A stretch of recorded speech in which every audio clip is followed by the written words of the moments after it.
오늘 우리가 함께 읽는 말씀은 시편 58편 말씀입니다. 오늘 이 말씀의 내용은 애가기 내가인데 그 성격이 공동체적인 성격을 띠고 있다 하는 것을 우리가 읽을 수 있습니다.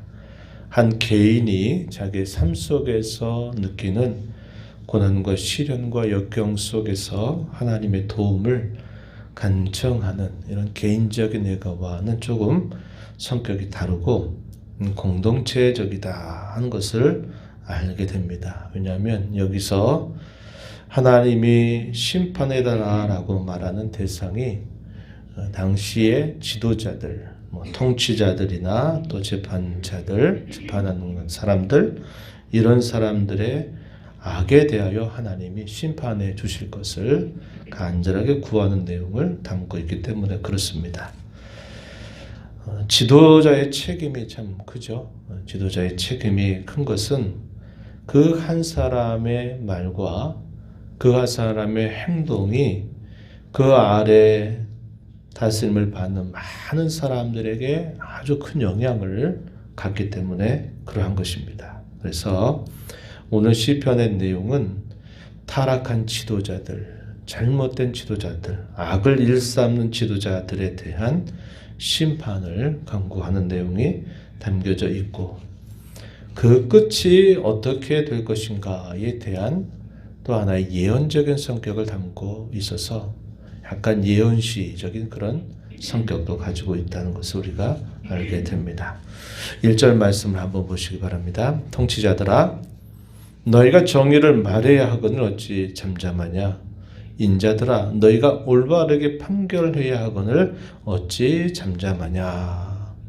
통치자들과 인자들 어떤 사람입니까?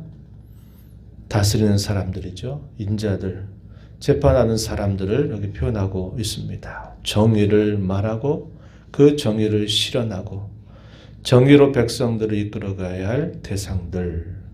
재판관들의 역할은 그 정의에 따라서 올바르게 판결을 내려서 그 사회나 그 나라가 올바른 길로 가도록 하는 역할을 감당해야 될 자들이다. 그런데 어찌하여 잠잠하냐, 어찌 잠잠하냐 이렇게 이야기를 해주고 있다는 겁니다. 그들에게 있어서 중요한 책임이 바로 그러한 일임을 잘 일깨워주고 있는 말임을 보게 됩니다. 그러면서 3절 말씀, 2절 말씀에 보면 아직도 너희가 중심의 악을 행하며 땅에서 너희 손으로 폭력을 달아준다. 주고 있다 이렇게 말합니다. 중심으로부터 악을 행한다. 자기에게 주어진 권력을 폭력으로 행사하는 그런 악을 쉬지 않는다 이렇게 말해주고 있습니다. 그들의 모습은 마치 태어나면서부터 의에서 멀어지고 악에 기울어져 있는 듯이 보인다 이렇게 말합니다. 나면서부터 곁길로 나아가서 거짓을 말한다 이렇게 표현해주고 있습니다. 곁길로 나아가 거짓을 말하는 사람들 그렇게 표현하죠. 그들의 독은 뱀의 독 같고 그들은 귀를 막은 귀머거리 독사와 같다. 술사가 부리는 그 술법에도 전혀 소리도 듣지 않고 심지어는 노련한 능숙한 술객의 유술도 따르지 아니하는 독사다. 도무지 어떻게 할 수 없는, 제어할 수 없는 그런 폭군 같은 그런 지도자들에 대하여 지금 말하고 있음을 우리가 보게 되는 것입니다. 그들을 향하여 하나님께서 그들을 심판하시도록 강구하는 내용이 이제 그 이하에 쭉 소개가 되고 있습니다. 5절 말씀, 6절 말씀에 보시면 하나님이여 그들의 입에서 이를 꺾으소서 여호와여 젊은 사자의 어금니를 꺾어 내소서. 이를 꺾는다, 어금니를 꺾는다. 이것은 그들의 그 폭행과 악에 대하여 하나님이 심판해달라라고 말하고 있는 표현이 되는 겁니다. 7절 말씀에 계속 그런 표현들을 사용하죠. 급히 흐르는 물같이 빨리 사라지게 해달라라고 기도합니다. 또 겨누는 화살이 꺾어지는 것 같이 되게 해달라고 기도하죠. 8절에 가서 보면 소멸해 가는 달팽이와 같이 되게 해달라고 기도하고요. 8절 하반절에 보면은 만삭되지 못하여 출생한 아이가 햇빛을 보지 못함과 같게 해달라고 하나님 앞에 간구를 올리는 겁니다. 마치 사산하게 되는 아이들처럼 그렇게 그들이 더 자라지 못하도록, 그들이 더 세력을 키워가지 못하도록 하나님께서 그 모든 세력을 꺾어달라라고 기도하는 내용이 소개가 됩니다. 9절로 가서 보면 이렇게 또 비유적으로 말합니다. 가시나무 불이 가마를 뜨겁게 하기 전에 강한 바람으로 휩쓸려 가도록 해달라고 기도합니다.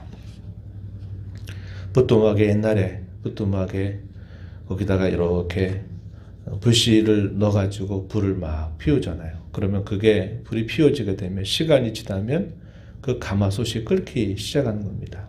그러니까 그렇게 되기 전에 그들이 더 큰 악을 행하여서 더 많은 폐해가 생겨나지 않도록 하나님께서 그들을 다 바람처럼 휩쓸어 가달라 해달라고 간구를 올리고 있는 것입니다. 이러한 여러 비유들이 말해주는 게 뭡니까? 악인들이 세력을 얻지 못하도록, 악인들이 그들의 세력을 더 키워가게 됨으로써 수많은 사람들이 고통을 당하는 일이 없도록 하나님께서 그들을 벌해달라라고 기도하고 있는 내용입니다. 결과에 대하여 어떻게 이렇게 표현하고 있습니까? 10절 말씀에 가서 보시면 의인이 악인의 보복당함을 보고 기뻐하며 그의 발을 악인의 피에 씻을 것이다. 이렇게 말합니다. 결국은 어떻게 될 것인가? 의인은 승리하게 되고 악인은 보복당함을 보게 될 것이다. 라는 사실을 말합니다. 확신이면서도 또 한편 예언적인 성격을 가지고 있는 거죠. 11절 마지막 절에 보세요. 그때 사람의 말이 진실로 아멘 의인에게 갚음이 있다. 아멘 진실로 땅에서 심판하시는 하나님이 계시다. 사람들이 그때 그렇게 되었구나 라고 그들이 말하게 될 것이다. 하나님께서 반드시 그들에 대하여 때가 되면 보응하신다는 사실을 분명하게 알게 하실 것이다. 이것은 이 다윗이 이 시를 쓰면서 갖는 분명한 확신이었고 이것은 성경이 분명히 약속하고 있는 말씀이고 성경의 예언임을 우리가 보게 돼요. 그래서 이러한 일로 인하여 예언시적인 성격이 있기도 하다. 이렇게 우리가 볼 수 있다는 것입니다. 우리가 하나님의 나라를 위하여 기도하고 또 늘 우리가 기도 제목 가운데서 사도행전에 있는 말씀을 따라서 주의 말씀이 흥왕하여 세력을 얻는 교회, 그러한 성도가 되게 해달라라고 우리가 함께 기도하자고 늘 요구하죠. 말씀이 흥왕해서 세력을 얻는다. 이 말은 악인들이 그 악으로 인하여 더 세력을 키워가는 것과 반대되는 일입니다. 성도들이, 의인들이 그들이 주의 말씀에 따라서 그 말씀을 따라 살아가는 그 세력들이 더 커지게 해달라고 우리는 끊임없이 기도해야만 돼요. 우리 주님께서 주의 기도 가운데 우리에게 가르쳐 주신 그 내용이 분명히 그런 내용을 담고 있는 겁니다. 우리에게 어쩌면 막연해 보일지 몰라요. 하나님, 불의를, 악이 세력을 얻지 못하도록 막아주시고 하나님의 말씀이 세력을 얻게 하시고 하나님의 나라가 크게 흥왕하게 해달라고 기도한 것은 주님이 우리에게 기도하라고 명하시고 있는 내용이 되고 있다는 겁니다. 그러한 일이 일어나게 되도록 기도하고 그리고 그 모든 일들이 마침내 그렇게 성취되게 될 것을 주님은 우리에게 약속하고 있다 하는 것입니다. 오늘 우리가 이 땅을 살면서 이 나라의 지도자들, 앞에서 이끌어가는 그 지도자들을 위하여 우리가 기도해야 할 책임이 있어요. 그 지도자들이 정의를 이루어가는 것은 하나님께서 분명히 그들에게 요구하고 계시는 가장 중요한 본분입니다. 그 정의가 가려지지 않도록, 그 정의가 사라지고 악이 팽배하지 않도록 우리가 이 나라 지도자들을 위해서 끊임없이 기도할 책임이 있는 것이에요. 그리고 악한 세력들이 더 세력을 키워가지 못하도록, 오히려 하나님의 나라가 더욱더 큰 세력을 이루어가도록, 하나님의 말씀에 부응이 세력을 이루어가도록 해달라고 우리는 기도해야 되고, 우리는 기도한 자답게 우리의 삶 속에서 하나님의 말씀에 부응이 일어나고 주의 통치가 저와 여러분의 삶 속에서 구현돼서 하나님의 나라가 저와 여러분의 삶 속에서 그 나라가 세력이 커져가도록 해야 될 책임을 가지고 있는 사람들이다 한 겁니다. 그러한 책임을 우리가 기억하면서 하루하루를 살아가는 자세를 가져야 되겠다 하는 것이죠. 우리가 읽었던 마지막 내용에서는 예언적인 성경이에요. 아멘. 하나님은 분명히 심판하신다. 아멘. 하나님은 의인에게 또 갚아주신다 하는 것을 분명히 이루어지게 될 그때까지 우리에게 요구되고 있는 것이 무엇이냐? 믿음입니다. 믿음. 이 믿음이라고 하는 말의 의미가 주일로또에도 얘기를 했지만 기본적으로 이 믿음은 신뢰입니다. 신뢰. 하나님의 말씀에 대한 확고한 지식, 그리고 그 말씀에 대한 굳건한 신뢰가 이 믿음을 이루고 있어요. 그래서 이 믿음은 끝까지 그렇게 될 줄로 믿고 그렇게 살아가는 것을 말해 주는 겁니다. 과정과 결과 사이에 많은 시간들이 우리에게 있고 그 시간 속에서 우리의 믿음이 테스트를 받게 될 겁니다. 악인들이 세력을 얻어가는 것처럼 보이고 의인들은 고난을 당하는 것처럼 보이고 그 끝이 언제나 이루어질지 막연해 보이는 그런 일들 속에서 과연 믿음을 끝까지 지켜갈 것인가, 아니면 그 믿음에서 결국은 멀어지게 될 것인가 하는 것이 늘 우리가 살아가는 삶 속에서 시험대 위에 놓여져 있는 것이에요. 그래서 과정과 결과 사이에 우리에게 늘 요구되고 있는 것이 뭐냐? 그것이 바로 믿음인데, 그 믿음과 함께 꼭 우리에게 필요한 또 하나의 성품이 있는데 그게 곧 인내입니다. 그래서 믿음과 인내가 과정을 살아가고 있는 저와 여러분에게 반드시 요구되고 있는 부분임을 우리가 배우게 돼요. 이 과정과 현실을 이어주는 역할도 역시 믿음과 인내라는 것을 우리는 꼭 기억해야만 한다 하는 겁니다. 히브리서 10장 36절 말씀에 이런 말씀이 주어져요. 너희에게 인내가 필요하다. 너희에게 인내가 필요함은 하나님의 뜻을 행한 후에 약속하신 것을 받기 위함이다. 하나님이 약속하신 것이 이루어지게 될 그때까지 우리에게 꼭 요구되는 것이 바로 이 인내라고 하는 겁니다. 그래서 믿음은 항상 인내와 함께 가는 거예요. 왜 우리가 믿음에서 결국 떨어져 갑니까? 견디지 못하고 인내하지 못하기 때문에 결국은 우리가 그 믿음에서 멀어지게 되는 것이에요.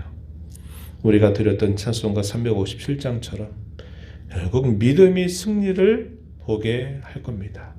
믿음이 우리로 하여금 우리에게 약속된 분명한 복락을 우리에게 누리게 해줄 것입니다. 그래서 이 믿음을 가지고 우리가 인내하면서 지금의 우리의 삶을 살아가는 자세가 필요하다, 중요하다는 것을 오늘 우리가 배우게 돼요. 오늘 이 말씀을 통해서 앞서서 아주 중요한 책임을 맡고 있는, 정의를 이루어야 될 책임을 맡은 사람들을 위하여 끊임없이 기도하고, 악한 세력들은 쇠약하게 해주시고 주의 말씀의 능력은 세력을 얻고 하나님의 나라를 확장되게 해달라고 기도하고, 하나님의 약속하신 것이 이루어지게 될 때까지 우리에게 믿음과 인내를 가지고 하루하루를 하나님 앞에 살아가는 우리가 되게 해달라고 또 함께 기도하고 이 하루 남은 삶을 살아가는 저와 여러분이 되기를 바랍니다.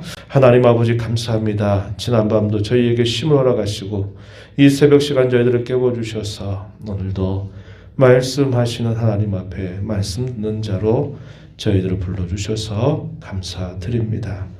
하나님 아버지, 우리가 이 땅에 살아가는 동안 하나님의 약속하신 말씀이 이루어지기 전까지 얼마나 많은 어려움과 얼마나 많은 악의 세력들이 저희를 방해하고 있는지 모릅니다.